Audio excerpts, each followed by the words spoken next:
தாக்குதல் ஏற்படுத்தணும் அப்படின்னு.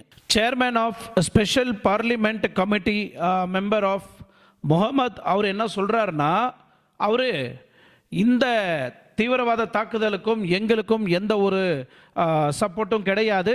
எஸ்பெஷலி இந்தியா எங்க மேல குற்றச்சாட்டு புறம்பா வைக்கிறாங்க, இது ஒரு குற்றச்சாட்டாக வைக்கிறாங்க. அவங்க நாட்டிலேயே அவங்க ஆளை வச்சு ஷூட் பண்ணிக்கிட்டு எங்களுக்கு ஒரு பேட் நேமை கிரியேட் பண்ணுறதுக்காக இந்தியா முயற்சி பண்ணுறாங்க அப்படின்னு அவங்க கமிட்டி மெம்பர் பார்லிமெண்ட்டில் பேசுகிறாரு Mohammed. Could occur in a region under one of the world's highest military concentrations. Reports indicating the involvement of unidentified gunmen in military uniforms cannot be overlooked. This pattern is disturbingly familiar and raises serious doubts about the Indian state's version of events. We firmly believe that this may be yet another orchestrated attempt to mulligan the indigenous Kashmiri resistance and divert global attention from the